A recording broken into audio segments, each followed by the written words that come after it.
It was supposed to be just a vigil. Nothing special, just one of those night prayers they hold when the month is about to end. The kind your neighbor invites you to because God fit talk your matter tonight. I didn't plan to go, but NEPA had taken light for 3 days straight, and my rechargeable lamp had died since morning. No TV, no fan, no peace. So when Mama Nkechi knocked on my door at 6:42 p.m., wearing white and holding her Bible like she had just finished fighting one demon, I nodded before she even finished talking. "A crossover vigil," she said. "One night only. You go come back new." "New, Abi," I smiled. Maybe I even needed that. The church no get signboard. Just one big compound with sand everywhere and a half-finished building in the middle. No windows, just curtains. They called in the Holy Revival Ark. As I entered, one usher with long gown and serious forehead looked at me from head to toe. "Drop your phone for the offering bowl," he said. I froze. "Sorry?" Nothing worldly allowed. Even ring, wristwatch, or chewing gum. Drop em. I chuckled. I thought he was joking, until he pointed to one guy at the back where they sweep floor barefoot. "That one wear earpiece last week, he still they sweep since." Omo. I dropped my phone. Inside was packed. People they pray, they shout, they roll for ground. The air smelled of sweat, anointing oil, and panic. The pastor came out wearing all white, his eyes red like someone who hasn't blinked in days. He looked straight at me. Not the crowd me. "You," he said, voice loud like thunder. "The Lord said you carry secret sin." Everybody turned, even the woman where they cry before paused to look. I almost laugh. "Me? Secret sin? Bro, I no even get data this month, na sin be that?" But something about the way his eyes glowed made my stomach twist. They still with the chain-breaking prayer, 3 hours no sitting, and carved with symbols I no understand. The usher appeared beside me. "That's your way out," he said. "You're clean now." I stepped forward and opened it and stepped into my room, my exact room. Same broken fan, same bedsheet, same jollof stain on the curtain. But something felt off. There was no sound. Outside, no generator hum, no dogs barking, no Mama Ifeoma shouting at her children next door. Just silence. I turned around. The door was gone, and in its place, written on my wall with what looked like charcoal, was one sentence. "Confess what you refuse to say, or start again." And then the light blinked. The bulb in my room flickered twice, and I heard singing. It was 6:42 p.m., the exact time Mama Nkechi had knocked. Then I heard the knock again. "You ready for the vigil?" a voice said from outside. My phone was back in my pocket, the battery full. The same usher now standing outside my door like nothing happened. "Omo, what kind vigil be this?" I no fit lie. My body they sweat, but cold they catch me.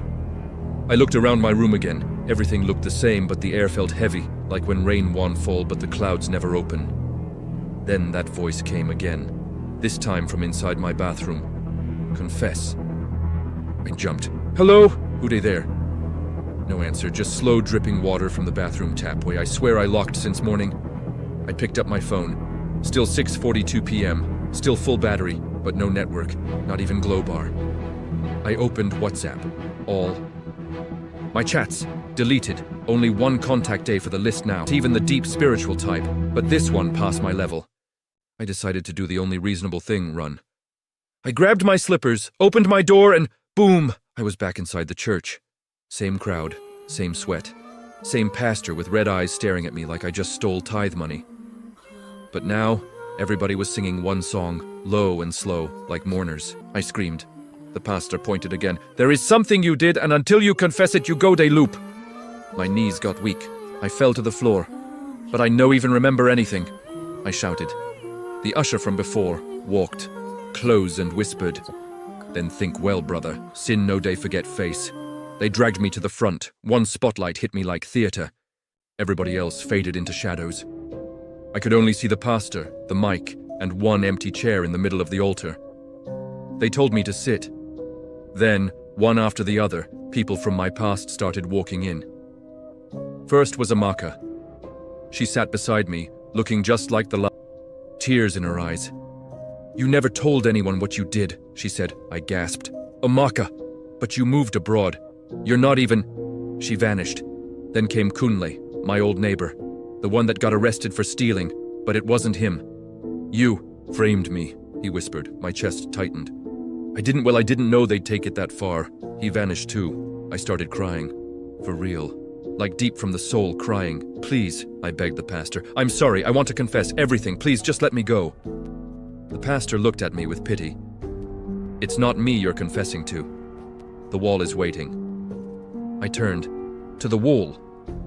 The same one that had the charcoal writing before. Now it had turned into a mirror, and my reflection was smiling.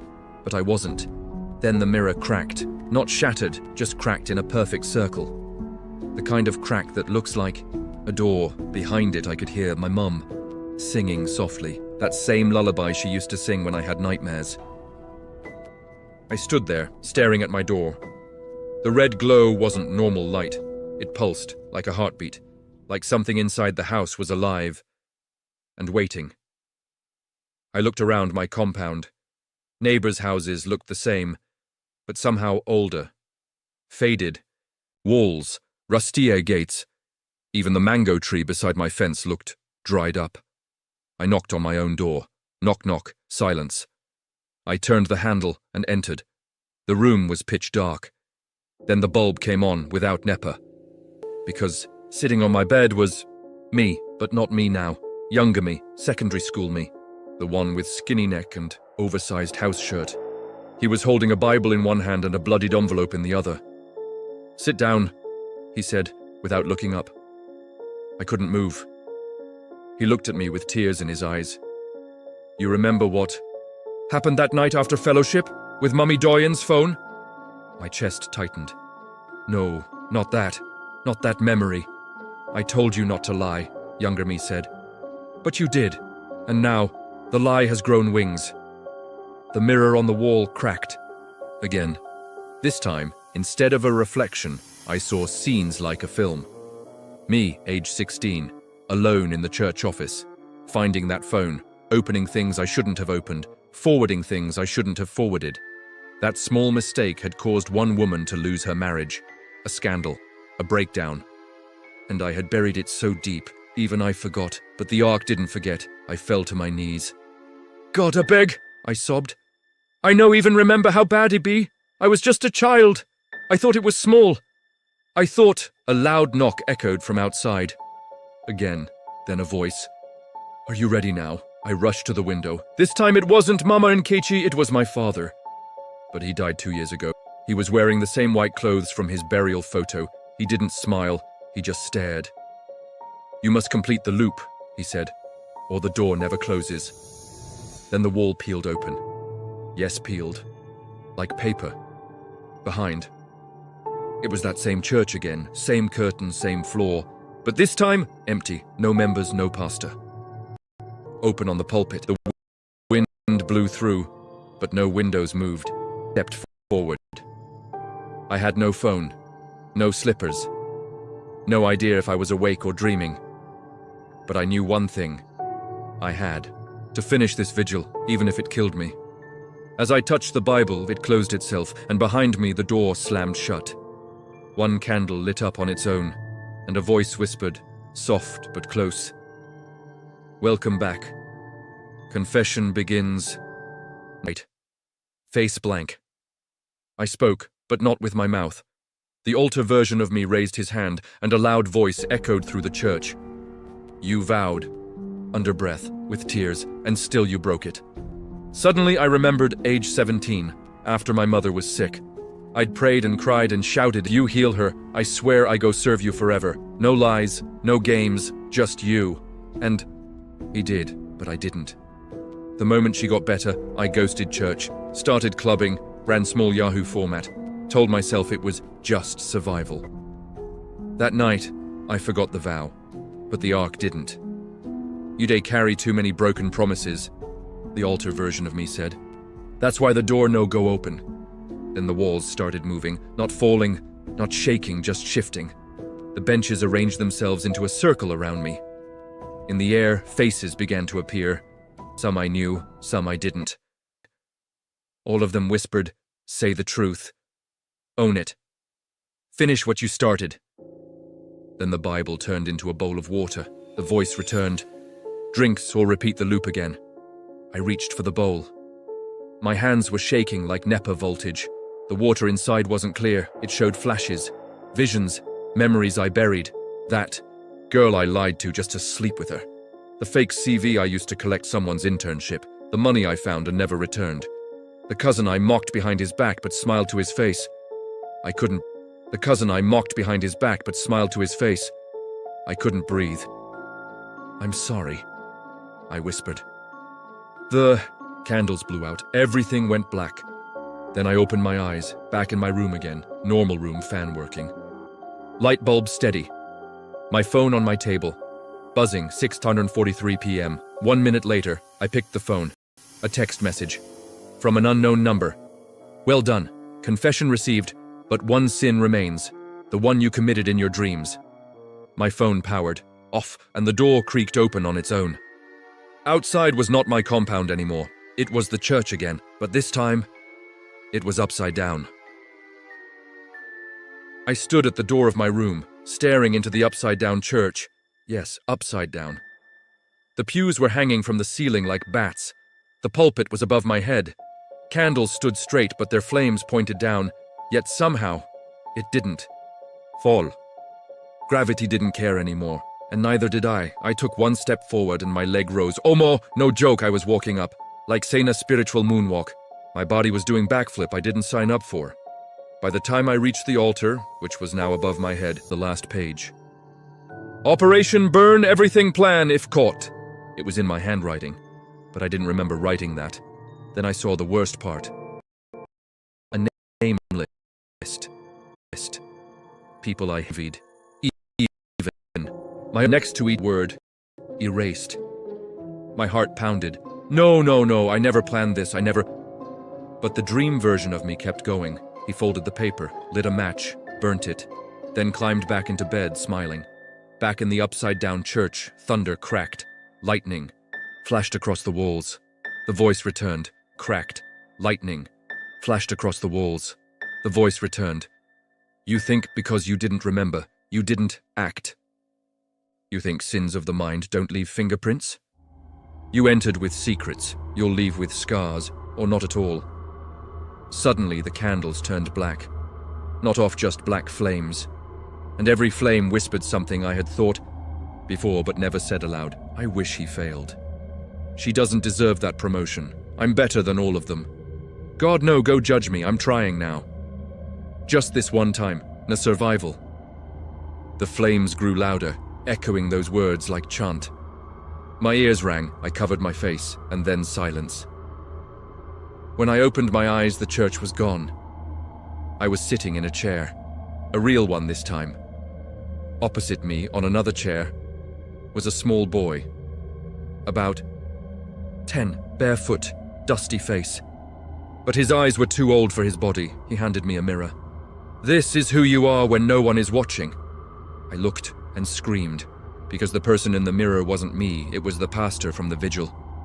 Red eyes, white robe, tired face. But this time, the reflection spoke. "You've been judging others while running from your own judgment." The boy stood up and pointed to a door behind him. My last chance. I could feel it in my bones. "If you go through that one, you can wake up," he said. "But whatever you leave behind stays behind. Forever." I looked at the door, then back, in the mirror, and the pastor in the reflection winked. I no-go lie. My legs no day stable again. The moment that small, barefoot boy pointed at the door, my heart started to misbehave like generator with bad fuel. The mirror in my hand? Still they show that pastor. But now, he was smiling wider, in bleeding from the eyes. "You day close," the boy whispered, "but everything you take through that door will haunt you. Unless you pay the price." I turned to him slowly. "Which price?" He shrugged like saying a pure water matter. "Memory, regret, or someone you love." Omo. This was no longer confession. This was transaction. I walked toward the door. It wasn't special, just plain wood, no design, no lock.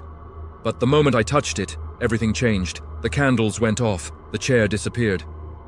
And that small boy, he started growing. I kid you not.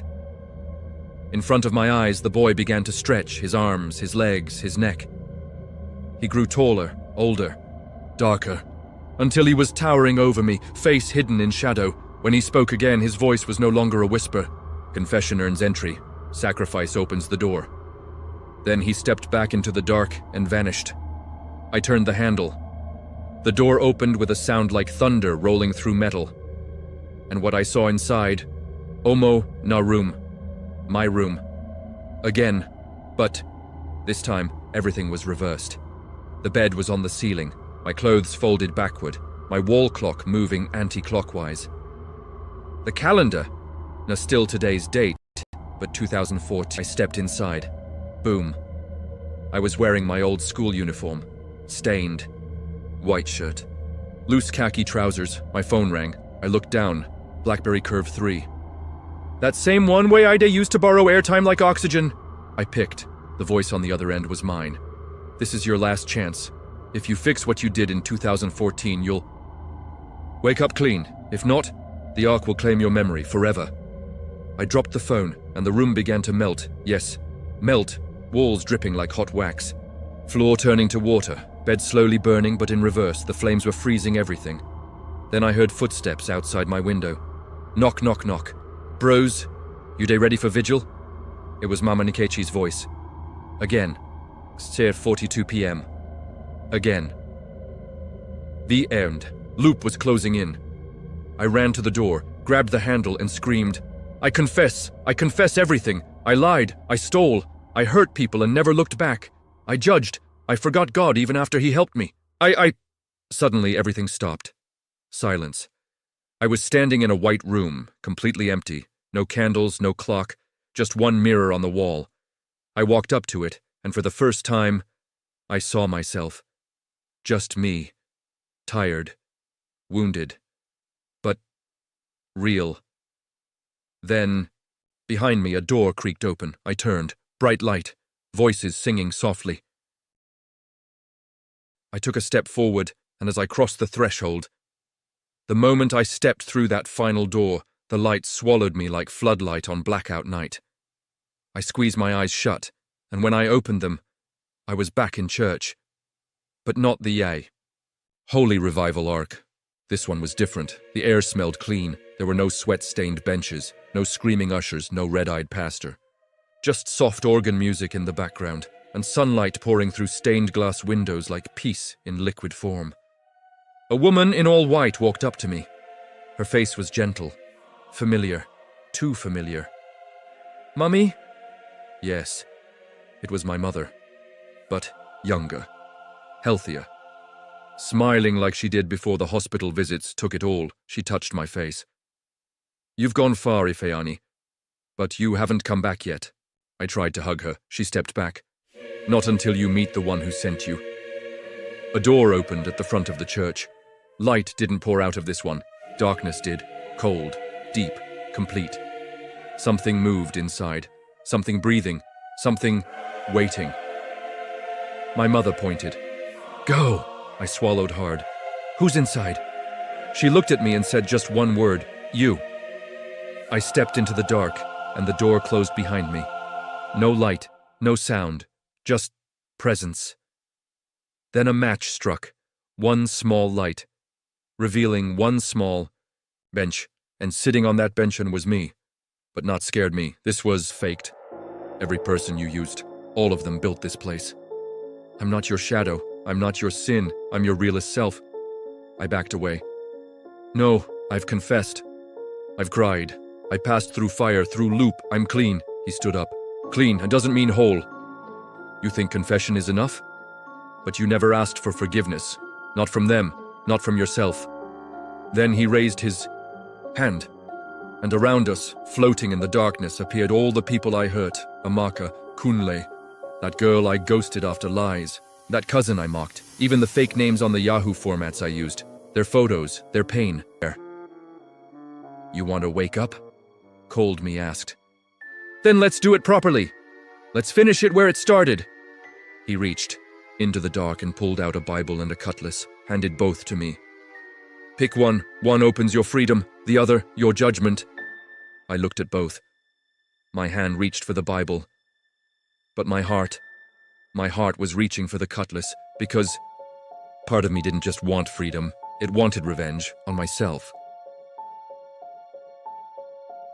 The Bible in one hand, the cutlass in the other, and my own darker self staring me down like Judgment Day had a face. The silence was loud. I looked at him. This version of me who didn't cry, didn't feel guilt, didn't beg God for mercy. The me that would happily burn the world if it meant hiding the ashes of his sins. Why this choice? I asked. Why give me these two? He shrugged, calm as ever. Because deep down, you still want to cut corners. Confess but not change. Feel bad but not face pain. You still want escape, not transformation. The cutlass felt heavy now, not because of weight, but because it felt like the easier option, Omo.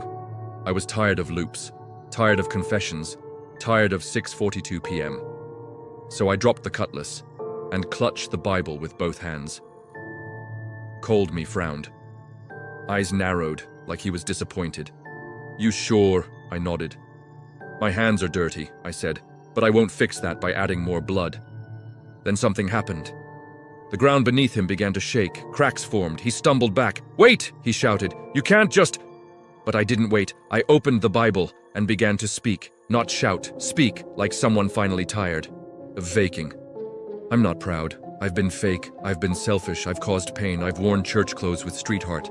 But I want peace, I want freedom, I want to be whole. For real this time. And with every word I spoke, he began to burn, no flames. Just light, pure, blinding, painful light. He screamed, twisted, tried to run. But the light caught up with him, until there was nothing left. Just silence. Just me, just peace.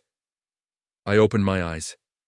And this time, I was back in my room. Real room. Fan turning. Power on. Phone on my table. I checked the time. My Bible was still on the bed, and from outside I could hear nothing special, just one of those night prayers they hold when the month is about to end. The kind your neighbor invites you to because God fit talk your matter tonight.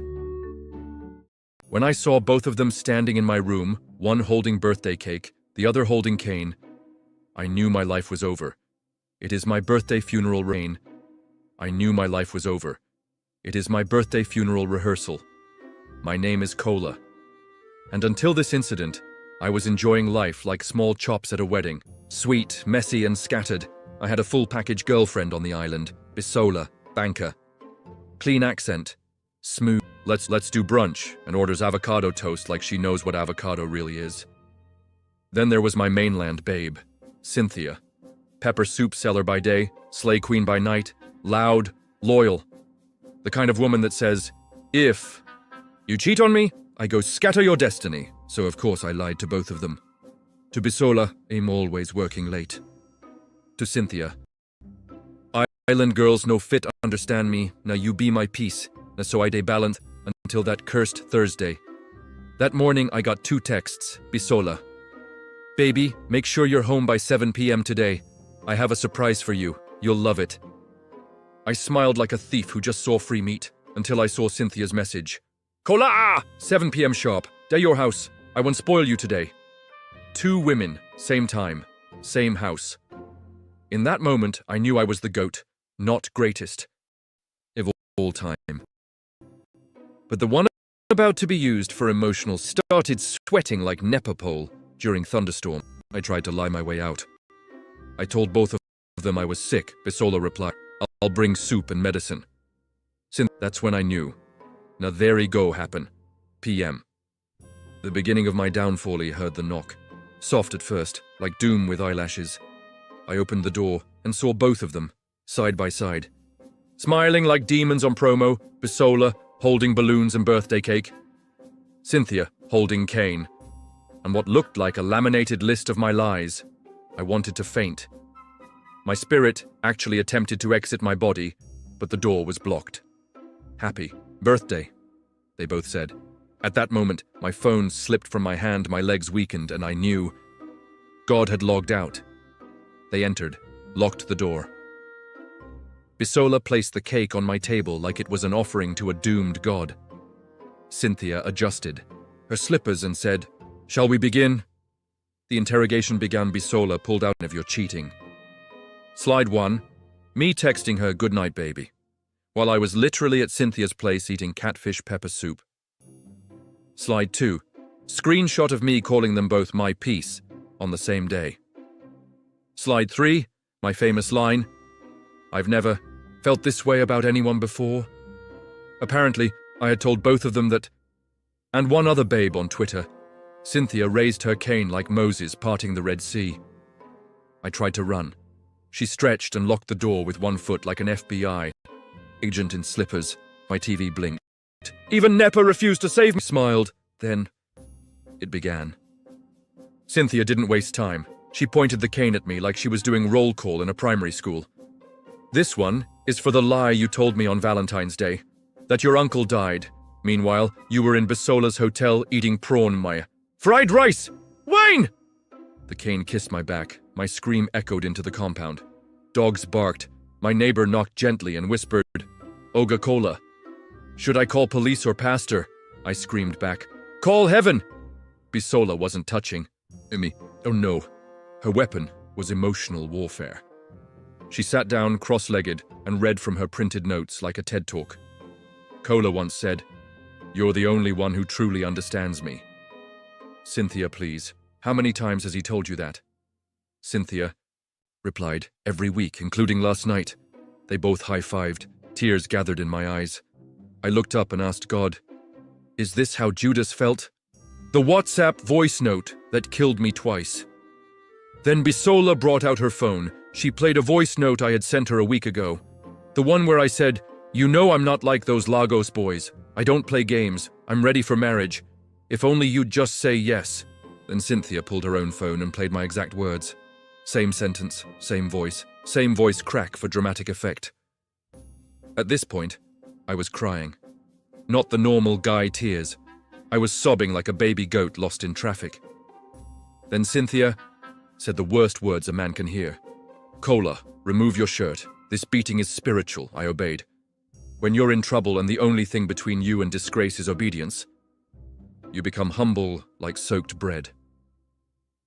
The neighborhood news agency activates unknown to me. The drama had gone viral in real life. My compound people, those jobless goats, were outside with plastic chairs, watching. Somebody even brought popcorn. One woman shouted from outside, "Cynthia! Beat 'em well. Na him tell my niece say she no get wife material." Another man added, "Omo, make person stream this thing on Instagram live oh." I was now trending in my own compound. Then, Bisola stood up. That's when I knew the situation had gone from frying pan to cremation. She said, "I'm done. You're a fraud, a manipulator, a low-budget Yoruba demon." Then she walked to the table, carried her birthday cake, and smashed it on my head. Butter icing entered my eyes. The candles stabbed my forehead gently, like a reminder that I was born to suffer. Then she did the worst thing. She turned to Cynthia and said, "Let's go." This one's not even worth shouting again. And then the two of them, former enemies, left together, like besties. Avengers who just finished defeating Thanos, aka me. Now I'm here, sitting on my floor, cake in my hair, cane lines on my back, no girlfriend, no side chick, no... You know what's worse? They left the door open. Now all my compound people are taking turns entering to console me, or laugh. One even said, "Cola, next time just marry Bible." I sat there, shirtless, with icing in my hair and emotional damage in my soul. Someone from Block C walked in and dropped a sachet of water, a Yoruba movie character. I chose the third option, hide inside my wardrobe like Joseph in Potiphar's house. As I squeezed myself into that tiny space, I heard her voice. "Cola! I know you're in there. Come out. I saw Cynthia and one fine yellow girl leaving your house earlier. What's going on?" My heart started playing Zanku. I stayed quiet. But guess what? My stupid neighbor, Baba Martins, that monitoring spirit, in human form, decided to update her. Gloria, you're the third one today, oh, the other two don't beat him well. Come, let me show you the cane marks. Gloria enters. My life exits. She barged into my room, saw the broken cake, saw the balloons, saw the cane on the floor. Then she paused. Wait, was this supposed to be my surprise party too? She sat down. She didn't shout. She didn't cry. She just said, Cola, come out. I won't beat you. I just want to talk. And you know what they say. When a Nigerian woman says she won't beat you, you better start preparing your obituary. But then I heard something even scarier than her voice. Another knock. A deep voice said, Police, open this door. My spirit almost left permanently. How do I explain that I wasn't dead, just hiding from 3 girlfriends, 1 cane, and a cake curse? Police, open this door! Inside that wardrobe, my breathing slowed. My soul started calculating bribe prices. Outside, Gloria screamed, Officers, he's hiding! Inside this house like a criminal! I heard the wooden door creak open. My landlord had used his spare key. Ogo officer, come in. That boy Don caused enough wahala for 1 year. My enemies were now multiplying. The police stepped in. Boots, batons, body odor. Where is Cola? One barked. Gloria pointed at the wardrobe like Judas at the Last Supper. The officer yanked, their eyes red from tears. My only words, Officer, I no get strength, just carry me go. Inside. The station? I sat on a bench like a broken mannequin. The DPO looked at me and asked, So, women beat you? And now you're the criminal? I nodded. I couldn't even argue. Then Gloria stepped forward. Sir, I just want to say something before you release him. I looked up. Maybe she... That's his DNA test result. He's the father of my baby. Everything went silent, blinked. Baby? What baby? Weekend in Lekki Phase 1 after we drank small Henny and watched that Korean drama? That was the night. I started sweating again. The coup. Officer looked at me. Oga Cola, how many more surprises remain today? My head spun, my body went numb. It was only 10:30 p.m. I had already been flopped, exposed, beaten, humiliated, and now daddified then. My phone vibrated unknown number. I picked up, shakily. Hello, Cola? It's Amaka. I'm outside your gate. I brought your favorite jollof and I want to talk about us. Amaka? Another babe? Even the police officers paused. One asked, Are you running a branch of the Ministry of Women Affairs? Inside the police station, the room fell silent. Even mosquitoes paused mid-bite. Amaka is here. With jollof. The DPO squinted at me like he was watching an episode of Jennifer's Diary. How many girlfriends do you actually have, young man? Before I could reply, Gloria clapped back. Count with your fingers, then borrow your toes. One constable burst out laughing. Another started writing a comedy skit script. I was the joke. The jollof arrives, they let Amaka into the station. She walked in, glowing, confident. That I know something you don't look in her eyes. She dropped the foil pack of steaming jollof on the table, then looked at Gloria, then looked at me. Then she dropped a small nylon bag beside the rice and said, That's not all I brought. My mouth was dry. My soul said, Bro, run!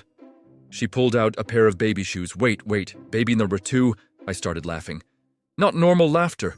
That type of painful, spiritual, I don't believe this is my life laughter. Another baby? Amaka smiled. Congratulations, Daddy of Lagos. Gloria stood up. Excuse me? I thought I was the only one carrying his child. Amaka replied with a wicked grin. You thought wrong. While you were snapping pregnancy tests, I was busy collecting his real DNA. And I'm 2 months ahead of you. The police officers were now fully invested in the drama. One whispered, This is better than Anikulapo. Oh, and then a twist. The DPO leaned forward and said, Cola, this is not normal. Are you sure these women are not working together? Suddenly everything started to connect in my head. Same birthday surprise timing, back-to-back arrivals, DNA tests, baby shoes. I turned to all of them. Wait. Is this a setup? They looked at each other and smiled. Gloria said, You remember 3 months ago when you told me you were traveling to Ibadan for your cousin's wedding? I nodded, slowly. Amaka added, You told me the same story. Same cousin, same date. Bisola, who had just walked back in, yes, she came back, chimed in. And me too. Same Ibadan. Same lie. It hit me. These women had been working together. This wasn't rich. It was a coordinated style takedown. And then, the door opened again. A soft voice said, "Is this the police station?" And Cinda. She had returned to. She entered, took one look at the room, saw the cake stain on my head. The baby. Shoes the Jolliffe and calmly confessed. Cynthia sat down like, "Cola, welcome to your judgment day. Call it Cordies." The Bisola pulled out a projector remote. A small lit up the wall. One, eyes, an invention. And the DPO signaled, "It's your sins." They took turns. On March 2nd, company retreat. We found you at Mr. Biggs in Surulere, buying food with Gloria, Cynthia. April 5th, you told me your uncle died, Cynthia. April 5th, you told me your uncle died. But we saw your tagged Insta story at Amaka's place, wearing matching pajamas. Gloria. While you were praying and fasting. For clarity in Lekki, you were actually kissing Bisola on Snapchat. We screen recorded it. Amaka. And those two babies you thought were yours. Yeah, they're not. We faked it. Welcome to emotional damage. I collapsed. That's the clown of the year.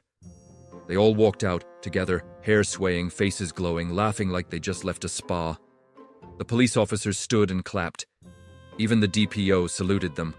I sat there, with my cake-stained face, my lies exposed, my rice untouched, and my clown mirror in hand. The lesson, don't play with women who know Excel, screenshots, and each other. I now attend church regularly. I volunteer for ushering duty.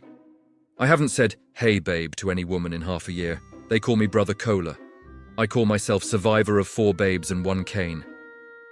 One time, a woman smiled at me during service. I ran to the pastor's office and asked for emergency deliverance. I still live, but not from the cane, from the truth. I thought I was the breadwinner. I didn't know I was the bread they were about to eat. Poverty makes you creative. Some people pray. Some people beg. Some people enter Yahoo. I chose the third one, not because I wanted to, because hunger doesn't listen to Bible verses, because my mother's eyes had grown too hollow, and my younger siblings' uniforms and because every day I came back, my father's silence grew heavier like he was mourning me while I was still breathing. So I entered the game. Yahoo, wire, format loading, sweet mouth for clients, romance scams, package. At first it was small, a $500 gift card here. A small iTunes hustle there, nothing big, just enough to buy better food, pay the light bill, fix the leaking roof. My family didn't ask where the money came from. They praised me. Our son has found favor. You are our Joseph. You are the one that will lift this family. I believed them, and so I worked harder. 3 years in, I leveled up. No more $500 gift cards, no more small clients. I was closing big fish now, lonely rich widows, divorced sugar mamas. Money poured in line. I bought mother a motorcycle. I paid my mother's hospital bills. I sent my siblings to private school, started saving for land, a house of our own away from the leaky moldy walls, the shame. I was the breadwinner, the golden, or so I thought. Then came December. My uncle called from the village. We must sell. You have brought honor to our name. Oh, a big party. They planned it all. Ceremony, a special family cleansing prayer to secure my. It sounded strange, but love can blind you, and I loved them. Blindly. The night before the cleansing, I was housed in my uncle's compound, big house, freshly painted, filled with the smell of pepper soup and palm wine. Family I hadn't seen in years hugged me. Cousins grinned at me. Baba Ijebu. Bala. Big. Man. I felt proud. For the first time in my life, I felt seen. At midnight, they woke me up. My mother stood by the door, face unreadable. "Come, my son. It is time." Still half asleep, I followed them outside. The air was cold. The moon hid behind thick clouds. They led me deep into the bush behind the compound. There, in a clearing lit only by burning torches, I saw them.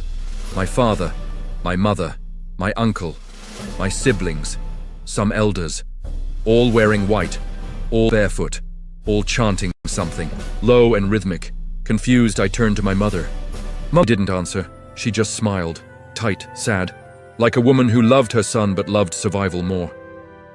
The oldest elder stepped forward, face wrinkled like old yam, eyes sharp like cutlass. He held a small, sharp knife glinting in the firelight. "You have fed them," he said. "Now it is time for you to feed them fully." I froze. The realization hit me slower than the cold creeping into my bones. I wasn't the guest of honor, I was the sacrifice, the breadwinner, about to be eaten. I stumbled backward. "Papa? Mama? What is this?" My father looked away. My mother cried, but didn't move. Elders closed in. The chanting grew louder. The shadows danced closer. The knife gleamed brighter. I ran. I didn't wait to hear the rest of the ritual. I didn't wait to see whose hand would draw my blood. I ran through the bush, tearing through thorns and branches, bare feet pounding against rough earth. I ran on it because it did. I heard them. Shouts, footsteps, the chanting still in the air, chasing me like a curse. My own family. The ones I bled for, the ones I fed, the ones who would rather eat me alive than lose their second chance at prosperity. I ran until my lungs burned, until the thorns shredded my skin, until the soles of my feet felt like they were peeling off. But I didn't stop, because stopping meant death. Stopping meant giving them what blood, my soul. The im village wasn't safe anymore. Not the roads, not the forests, not even the people. Because when your own family decides you're better dead than alive, the whole village becomes one giant hunting ground. At dawn, I collapsed by a dry riverbed, gasping for air, body trembling. I looked back toward the village. Smoke rose from the drums, echoed in the morning air. They weren't mourning me. They were celebrating. Because they believed the sacrifice had been made.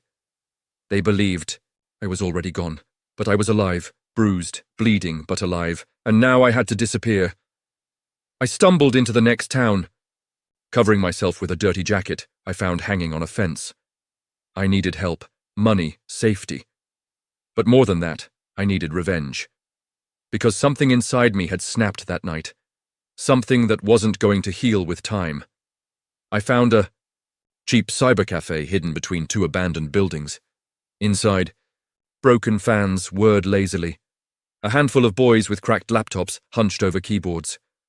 The owner, an old man with grey beards and tribal marks, looked at me once, then looked away. Smart man.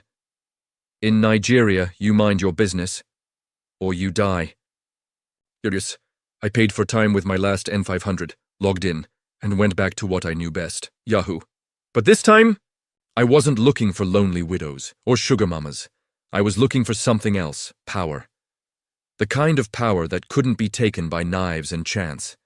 The kind of power you only find in the darkest corners of the internet. I dove deep. Past the fake loan scams. Past the romance bait sites, into the underbelly of Yahoo, the forbidden networks only whispered about. There I found it. A forum called the Red Market.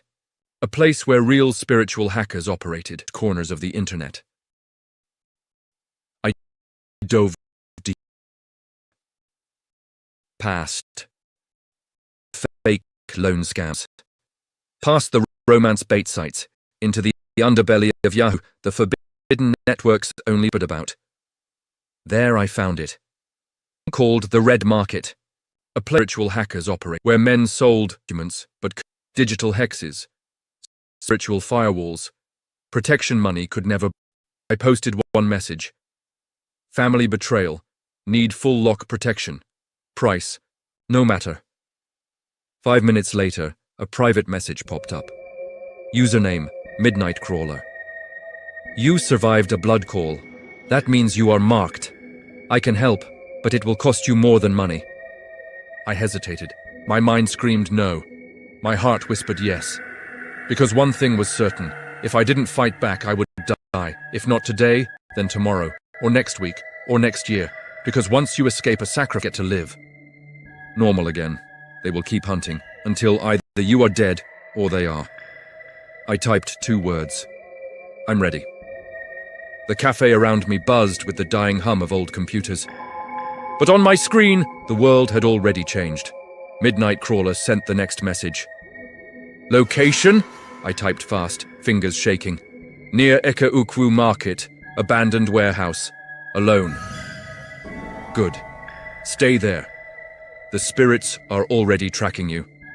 I didn't know if it was paranoia or real, but the air suddenly felt heavier, like 1,000 unseen hands were reaching for me. The screen flickered. Static danced across the monitor. Then a final message appeared. This will hurt. Before I could blink. Not possession. Not madness. A binding. I woke up on the dirty cafe floor minutes later. Alone, but different. I could feel them now. The ones that wanted my blood. The elders. My own father. My mother. Their greed floated in the air like smoke. Their betrayal vibrated against my skin like static electricity. And now, I could touch it, bend it, twist it. I stood up slowly, my shadow stretching long and thin across the broken tiled floor. I wasn't just running anymore, I was hunting too. Later that night, Midnight Crawler sent the final instructions. Go. Back. They are preparing a second sacrifice, but this time, you will be the hunter, not the goat. Back to the village. Back to the same dusty streets. Back to the same faces that used to kiss my feet and now sharpened knives behind their smiles. I didn't go in like a fool. No. I entered quietly. Through the bush. Through the back paths. Only hunters and witches used. The moon above was blood red, a bad omen for them, a good one for me. As I approached the clearing, I saw them, the elders, my father, my mother, my uncle, all dressed in white again, chanting, waiting. Another fire burned in the center of the circle. Beside it, tied up struggling, was my younger brother. My heart stopped. He was screaming. In through a cloth gag, eyes wild, tears streaming, they were sacrificing him. Because the first plan failed, and money must still flow. I stepped into the clearing, calm, cold, changed. The chanting faltered when they saw me. My father gasped. My uncle stumbled back. The eldest elder dropped his staff. Impossible, someone whispered. He was supposed to be dead. I smiled, but it wasn't my usual smile. It was something darker, something earned, something that had clawed its way out of betrayal and fire. I raised my hand. The air twisted. The fire shrank away. The torches flickered and died. The ground itself groaned. The spirits that once circled them, hungry, angry, waiting for my command. My voice came out low, rough, almost inhuman. You wanted blood. I stepped forward. You wanted a sacrifice. Another step. You forgot that blood can choose its vengeance. They dropped to their knees, begging, tears, snot, wailing. My son, forgive. It was the devil. We were deceived. I looked at my younger brother, still struggling, still crying. I remembered the nights I slept hungry so he could eat. I remembered the years I broke my back just to pay his school fees. And they had repaid me with betrayal. With a knife aimed. And now I had a knife too, but mine was spiritual and sharper. The elders knelt before me, shaking like children caught stealing. The same men who once held machetes and chants, who raised goats and sprinkled blood, were now whispering prayers with cracked voices. My son, forgive. Don't let the spirits take us. You are not like us, but they were wrong. I wasn't like them anymore. I was worse, because I had learned betrayal from the best. From the ones who called me savior with one mouth, and whispered my death with the other. I raised my hand again. The spirits circled faster, a whirlwind of shadows and cold, ancient whispers. The trees bent inward, the fire dimmed to blue, and the earth began to split. A shallow crack opened in the center of the clearing, not wide, not deep, but enough to show what waited below. A pit. A hungry one. "Choose," the spirit whispered in my ear. Its voice was dry. Ancient. Like dust scraped across bone. "They gave you, we returned you. Now you must pay balance." Balance, that was the word they used. Not justice, not revenge, balance. And balance meant blood for blood. I looked at my father. The man who sat silent while they prepared me for death. He wouldn't meet my eyes. I looked at my uncle, the one who suggested the cleansing. He was mumbling to himself. And then I looked at my mother, artist, not just out of fear, but guilt, real guilt. Her tears weren't for herself. They were for me, and for my brother, still tied to the tree. Too shocked to move, the spirits surged. "Give or take. You must finish the circle." I stepped forward. They screamed louder. Some tried to run. The spirits blocked them. No escape. Not tonight. But I didn't lift my hand to strike. I dropped the black feather charm in my palm, the one midnight crawler gave me. It hit and vanished like smoke. The spirits paused, confused. So did the earth.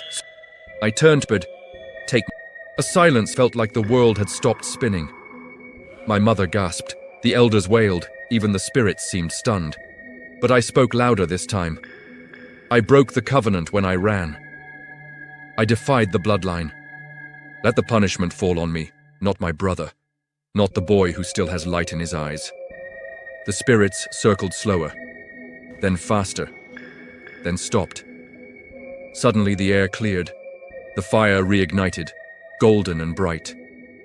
The pit sealed itself, shut, and in the wind I heard a final whisper. "You have passed, you remain, but you do not return unchanged." The spirits were gone. The elders collapsed. The clearing was quiet again.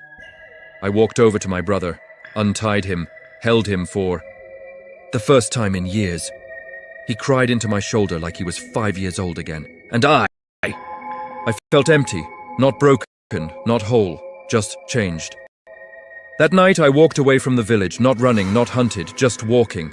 And behind me, the family that betrayed me, the darkness that tried to claim me, the spirits that still watched from the trees. Because once you survive the pit, you don't crawl back into it. You climb out, and you never look back.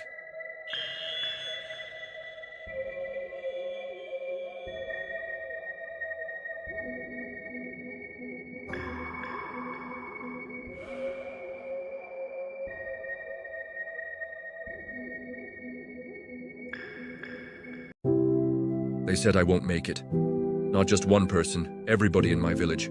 From the woman who sells pepper to my uncle who always smells like palm wine. They all said the same thing. This was just a dream. You're not gonna be calm. And honestly, they weren't wrong about the dreaming part. I do dream big, loud, dangerous dreams. Dreams that make people laugh and shake their heads like I'm mad. You see, I grew up in Umwokoro, a small village where everybody knows your name, your father's name, and even your great-grandfather's secrets. And in this village, dreaming is a waste of time. They believe your future is what was a palm wine tapper. I was supposed to follow the rope, climb the tree and tap the wine. End of story. But me? I wanted more. I wanted to see planes, not just see them fly over our sky like proud birds, but actually sit inside one. I wanted to design things, build things, maybe become an engineer. I didn't even know what engineers really did, but it sounded powerful.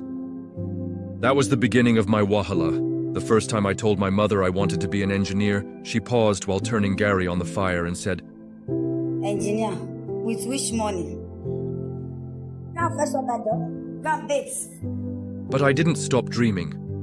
I started fixing radios and broken torches, fans, even Mama Ngosi's old sewing machine. Anything I could open and scatter, I tried to fix.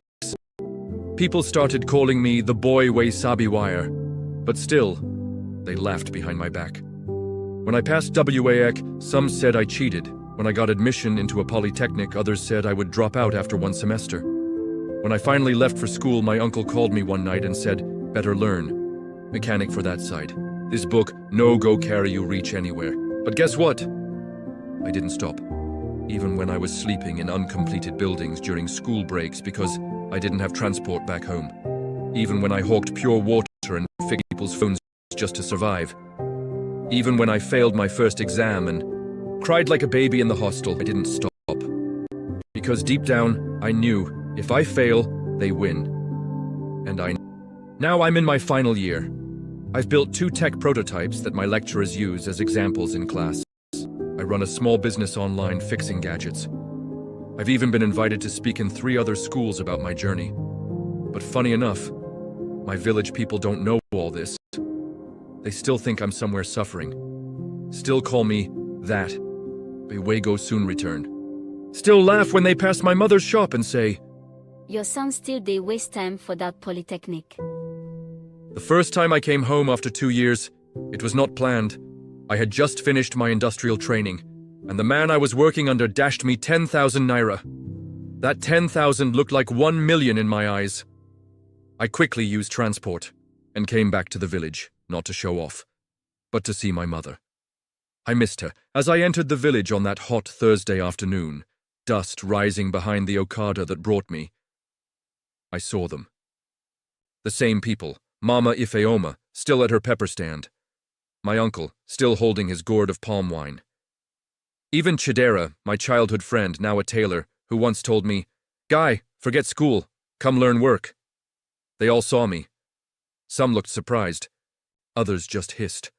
I walked straight to our compound, and the first thing I saw was my mother bending beside her cooking stove, fanning the fire with a broken plate. When she saw me, she didn't talk at first. She just stared. Then she shouted. She ran to me, wiped her hands on her wrapper, and hugged me tightly. The hug nearly broke my ribs, but I didn't complain. That hug was warmer than any food. That evening, word spread fast. "Chuka is back!" Some people came to greet me, but you could see it in their eyes. They came to confirm if I had failed or dropped out. Some asked small questions like, "You still did at your school? You never tire for that city life? You know one learn mechanic again?" I just smiled, because I realized something. They didn't hate me, they just didn't understand me. They were used to a certain way of life. You go school small, drop out, come back, marry, and start farming or trading. Anything outside that was madness. But I wasn't mad. I was focused. Later that night, while my mother served me ibe with bitter leaf soup, she looked at me and said something that made my chest tight. "Chuka, you dey try. No mind them. Even me. Sometimes I no understand your journey. But I dey pray for you." That was all I needed. You see, I didn't need everybody to believe in me. I just needed one person. One prayer. One reason to keep pushing, and I did. After that visit, I went back to school with fire in my bones. I registered for a national tech competition. I stayed up many nights building a simple solar-powered charger for rural homes. And guess what? I won second place. They gave me a laptop, some cash prize, and a free training at a tech company in Lagos. That was the turning point. From that moment, doors started opening. People began to notice. Strangers online project. Someone even said, "This boy from Nigeria will go far." But back in Umokoro, they still didn't know. They still thought I was a boy with big head and bigger dreams. They still said I wouldn't make it. But not done proving them wrong, because one day, I will return again. Not on an Okada. Not dusty-eyed. I will return in a clean car, maybe with a small camera crew, just for fun. And I will to Mama Feoma's stand, smile at her, and buy all her pepper. Look at her and say, "Your pepper go well with jollof inside air-conditioned kitchen."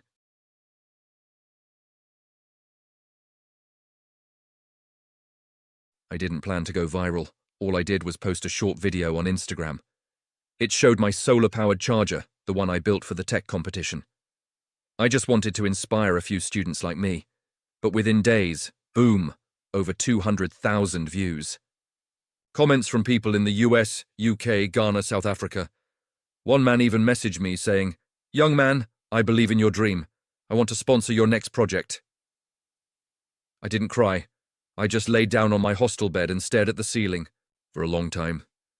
Because for the first time, somebody outside my mother believed. Meanwhile, in Umuokoro, things were happening.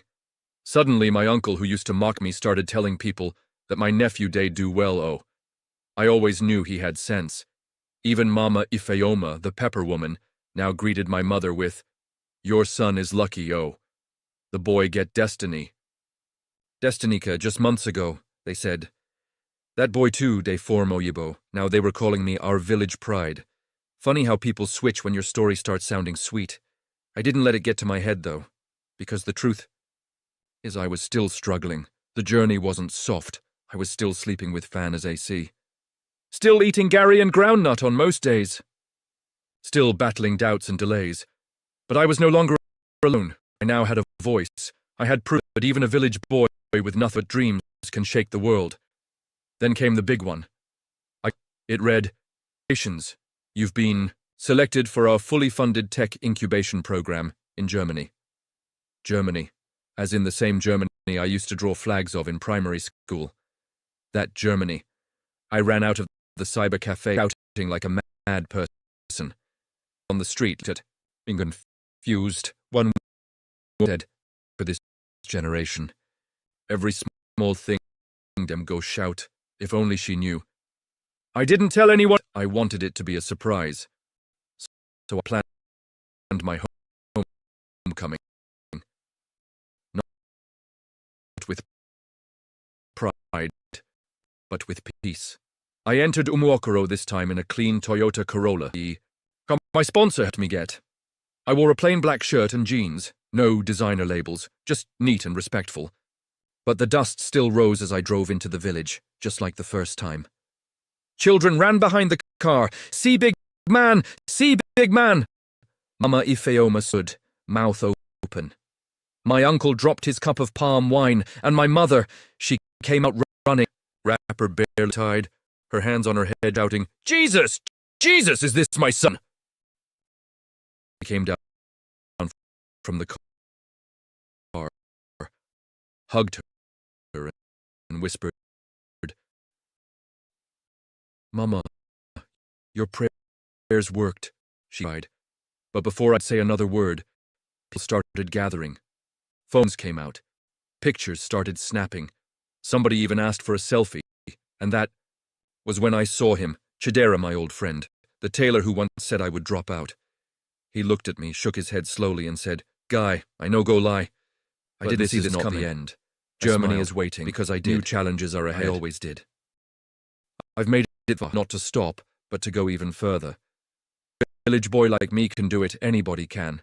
So the next time you hear someone say, 'my village,' people said I won't make it, tell them, neither did mine. But I did anyway. Germany was cold. Not just cold like Harmattan breeze in the village, I mean real ice inside your bones cold. The moment I came out of the airport, I almost ran back in. I was wearing the thickest jacket I owned, but this cold was not for the weak. Still, I smiled. Because I wasn't in Umuokoro anymore, I was Michuka from Umuokoro, standing in a land I only saw in textbooks. The first week was like a dream.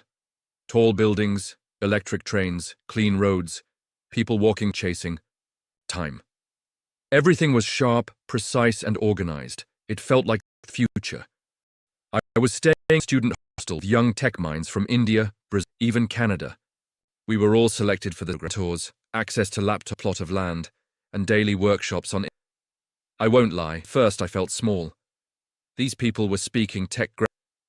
They were using software I had never me? I with passion. I almost gave up on the third day. That night, I sat by the window, staring at the snow falling gently outside. And I remembered the words again. "That boy won't make it." I clenched my fist. "No," I whispered. I didn't come this far to doubt myself. From that night, I started staying up after classes, learning every tool they mentioned. I watched YouTube tutorials. I asked questions. I became the student who didn't. Slowly, things began to shift. My ideas got better. I started building a prototype, smart solar box that could power an entire kiosk in any rural area. Think of Mama Ifeoma and her pepper stall. Now imagine her stall with light, fan, and phone charging all from one solar box. When I presented the idea, the room went quiet. The lead mentor said, "This is not just brilliant." They gave me a round of applause. Not because I had carried the spirit of Europe. It was winning.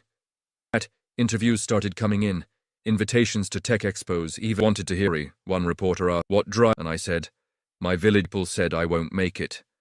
So I had no choice but to make it big. Meanwhile, back in the village, my mother became a local celebrity. People now at her shop just greet and hear updates. My uncle now Wade Germany, her pepper stall, but deep down I hadn't reached my Germany. It was my goal wasn't just to succeed abroad. My goal was to go back and build something real in my village. To prove that success isn't just escaping your roots, it's using your success to water the same soil that raised you. I never left Umokoro in my heart. Every time I stood in a tech lab in Germany, I remembered our broken generator. Every time I saw a smart vending machine, I thought of Mama Pepper Basket.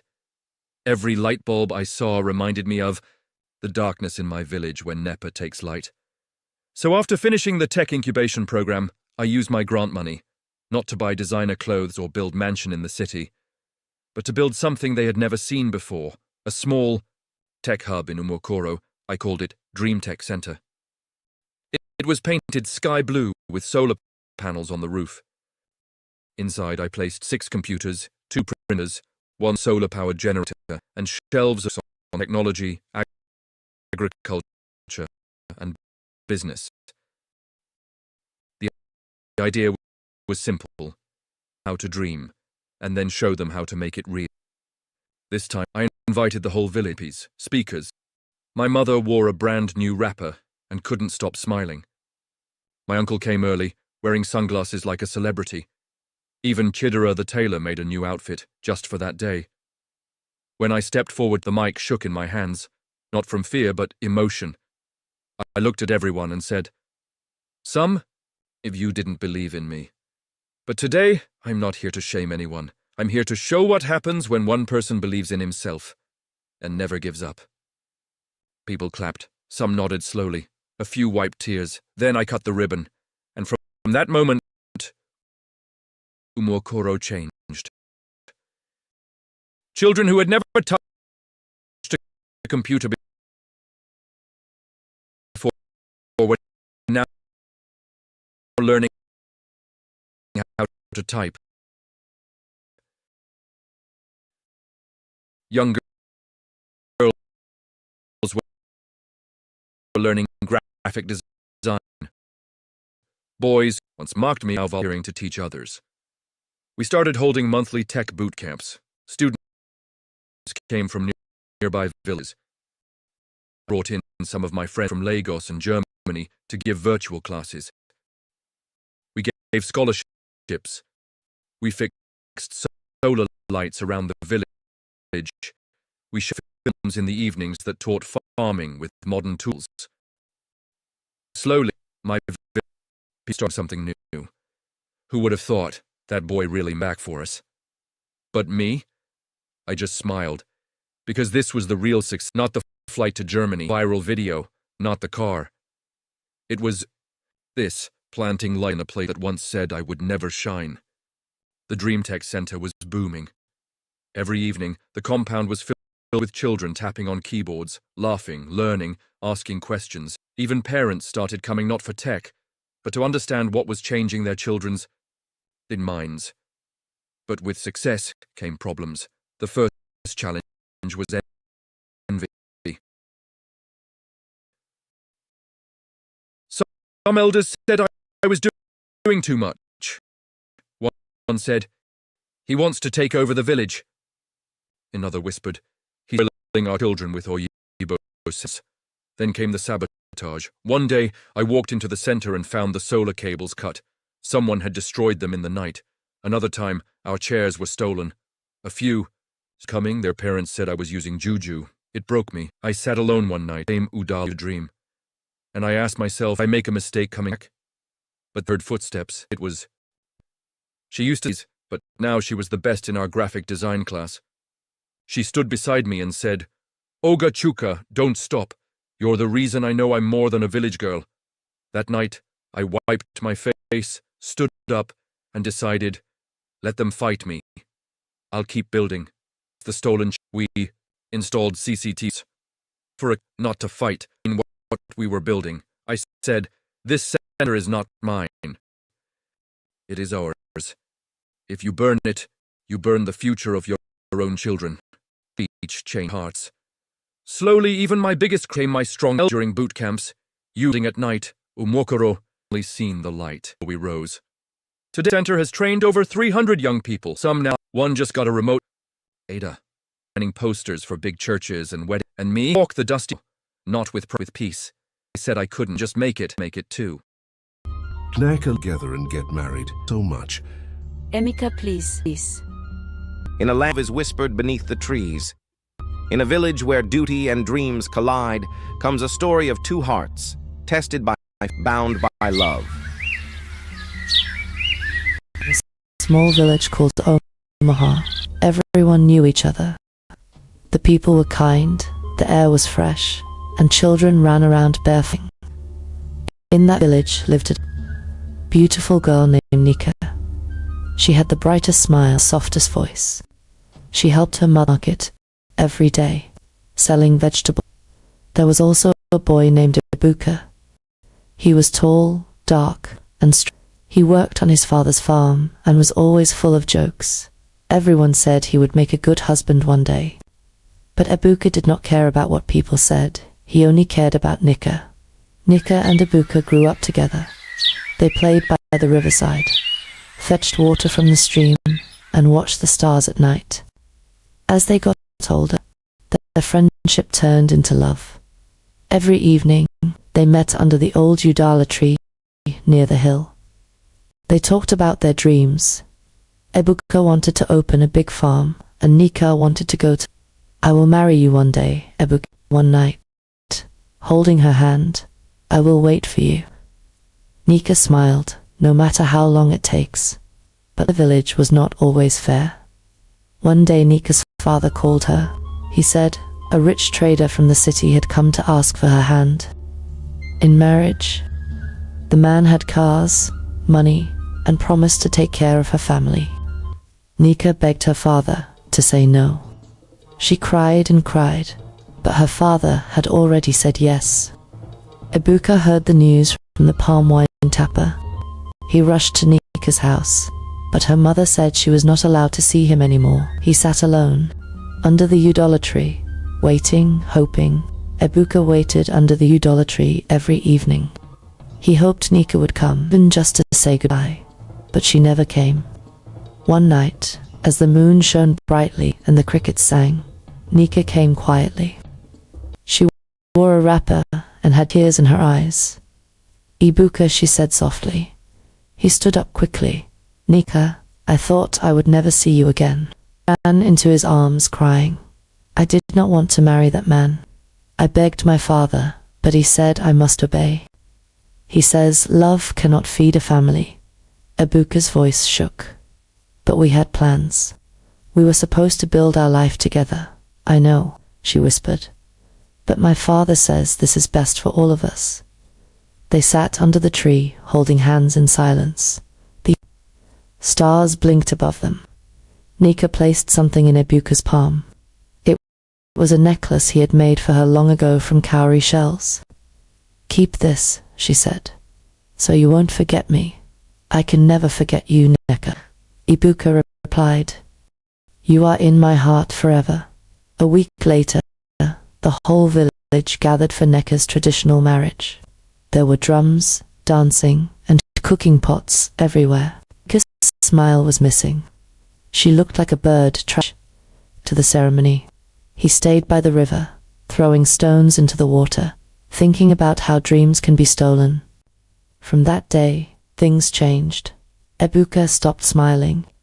He worked on the farm from morning till night and barely talked to anyone. Nika was taken to the city by her new husband. Nobody heard from her again. Months passed. Rain came. The sun came, and the mango trees bore fruit again. But nothing felt the same for Ebuka. He still walked past the tree every day, hoping Nika would return.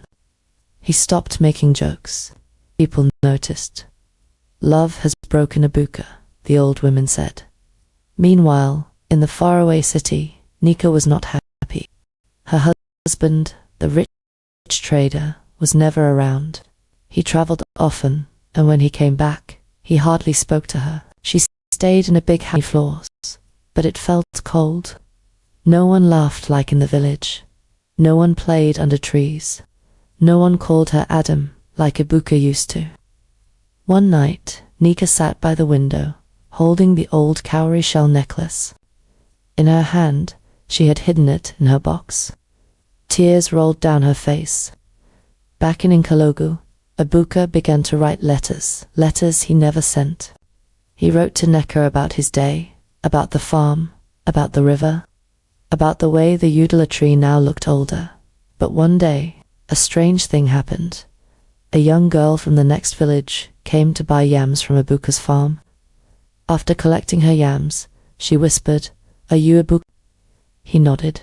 She looked around and handed him a small folded paper. She said, "You should read it." When you're alone, Ebuka took the note, heart beating fast. His hands shook as he opened it. It was Nika's handwriting. "Ebuka, I am not happy. I miss the river, I miss the tree. I miss you. Every day I wish I had run away with you. If I come back, will you still be there?" Ebuka stared at the note, his heart heavy and full. He looked up at the udala tree. The wind blew gently, just like the night they last sat together. Ebuka read the letter again and again. His heart beat fast, like a drum at a village festival. For the first time in many months, he smiled just a little. He folded the letter neatly and placed a small wooden box where he kept the necklace. From that day, he returned to the every evening. He cleaned the granite, sat on a small mat, and waited. He didn't know when she would come, or if she even could, but he waited. Back in the city, Nika made a decision. Her husband had traveled again. That night, she packed a small bag. She didn't take clothes or gold. She only took the things that mattered: her necklace, the last photo she had of her mother, and her slippers. She boarded a small bus early the next morning. The bus moved slowly over rough roads, passing towns and forests. Nika held the necklace tight in her hand, looked out the window. Her heart was loud in her chest. She didn't know what would happen, but she was going home. The sun was setting when she reached Nkalogu. Everything looked the same: the dusty roads, the children running, the smell of roasted corn. But something inside her had changed. She walked quickly toward the udala tree, her eyes wide with hope. Ebuka was already there. He sat, resting his back on the tree, holding a piece of wood he had been carving. When he looked up and saw her, he froze. "Nika," he whispered, not sure if he was dreaming. She nodded, tears already falling. "Back," she said. "What will happen next?" But I couldn't stay away. Ebuka stood up slowly. For a moment, they just stared at each other. No words, no noise, only the sound of the leaves. Above them, he held her, and the parade melted for a moment. But just as peace touched them again, a loud voice shouted from behind the bushes. "Nika!" They turned quickly. It was her husband's driver. Her husband's driver, a man with a sharp face and dark sunglasses, stepped out from behind the bushes. His voice was loud and angry. "Madam, your husband said I should bring you back right now." Ebuka moved in front of Nika. She's not going anywhere. She came here on her own. The driver laughed. You can stop me. Her husband owns 3 shops in the city. He said if I don't bring her back, I shouldn't return. Nika held Ibuka's arm tightly. Her voice was low but firm. I am not his prisoner. He doesn't love me. I don't want to go back. The driver pointed at her. You'll bring shame to your family. Do you want your father to be called a failure? Ibuka stepped forward. Tell her husband to come himself if he wants. More villagers were coming out now. Some women from nearby farms had stopped working. Children stood peeking on old man. Papa Ozo walked slowly to. He was the man in Enkalogu, beard and white. He looked and said calmly, not the city. Don't force *tongue. I'll be back, he warned. Then he walked away, kicking dust as he went. The people started to whisper. Others were proud of Nika's courage. That night, Nika and Ibuka sat again under the udala tree. She laid her head on his shoulder. Know what will happen next, she said. Up the stars. They both knew that trouble was not over. Her father was angry. Her husband might return, and the village. Some people might turn their backs. Still, Nika had made her choice, and under the udala tree, in the quiet night, 2 hearts beat as one brave, scared but full of love. The next morning, the village was buzzing. Some people praised Nika. She followed her heart, they said. Others shook their heads. She has brought shame to her family, they whispered. But Nika and Ibuka didn't hide. They walked through the village. Together, heads held high. When they reached Nika's father's compound, he was sitting on a wooden bench staring into space. Her mother stood at the doorway, wiping her eyes with the end of her wrapper. Papa Neka said, kneeling down. He didn't.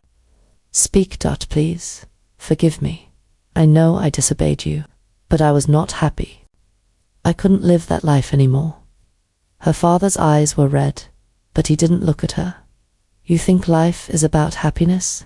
He said. It's about duty, about sacrifice. I gave that man my word. I know, Papa. I didn't lie to myself. I couldn't lie to you.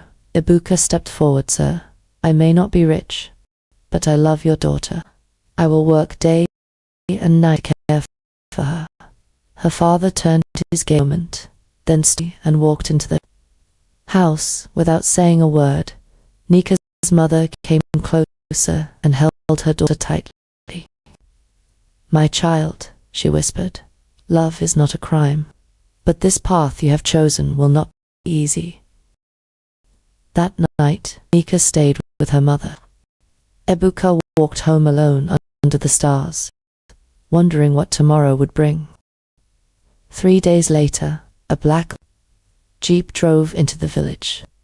The Nika's husband. He stepped out, wearing dark glasses and a fine white outfit. 4 men came with him. They didn't smile. Straight to Nika's father's house. Villagers followed, whispering, I want my wife, he said. Nika stepped out of the house and stood before him. I'm not coming back. He raised his voice. You think this boy can give you what I can? You'll suffer with him. Ibuka just then. He didn't. He simply said and held her hand. The rich man laughed. Choice. But don't come back crying to you. He turned to Nika's father. You will regret this. I promise you. Then he walked back to his car and drove off. Dust rising behind him like a storm. The crowd was silent. Nika's father stood by the door, watching everything. He looked at Nika. You've brought fire into this house. But sometimes love is worth the fire. Life wasn't easy for Nika and Ibuka. After the rich trader left, some villagers mocked them. They whispered things like, "Let's see how long love can cook soup," or "She left gold for sand." But Nika and Ibuka didn't listen. Every morning, Ibuka went to the farm before the sun came up. He worked hard planting yams, cassava, vegetables, and even started raising chickens. Nika joined him too. She sold the produce at the village market, and soon people from nearby towns started asking for their food. Then, one lucky day, a businessman from the city came to Ngologu. He was looking for someone to supply fresh produce to his restaurant chain. People in the village pointed him to Ebuka's farm. The businessman tasted Ebuka's tomatoes and smiled. "You're the one I've been looking for," he said. That same month, Ebuka signed his first big contract. It was worth millions of naira. He expanded his farm, hired workers, and even bought a delivery van. He also built a small farmhouse at the edge of the village. People couldn't believe it. The boy they once mocked had now become one of the richest young farmers in the region. 6 months later, Ibuka and Nika had their but it was grander. There were dancers and cousins everywhere. Guests came from many villages. Even the man from the city who gave Ibuka the contract attended and brought a gift. Cow Nika's father sat in front, proud and quiet. At the end of the ceremony, he stood up, walked to Ibuka and Nika, and said, "I was wrong. You have brought honor to this family. I forgive you, my daughter." Nika hugged him, tears in her eyes. Her mother smiled wide and said, "You see, God followed you with blessings." That night, under the stars, Ibuka held Nika's hand and whispered, "I told you one day we would be happy. Now, to a rich man, I'm married to the Mears." Later, Nika gave birth to twins, a boy and a girl. The village women danced and sang for 3 days. Ibuka named the boy Chimdi and the girl Alubub. People came from far and near to see the twins of the famous farmer and his beautiful wife. Some who once mocked them now used their story to teach their daughters that true love, patience, and faith can build the sweetest home. And every evening, when the sun was going down, Ibuka, Nika, and the twins would walk to the old Udala tree, sit under its shade, and tell them the story of a love that was tested but never broken.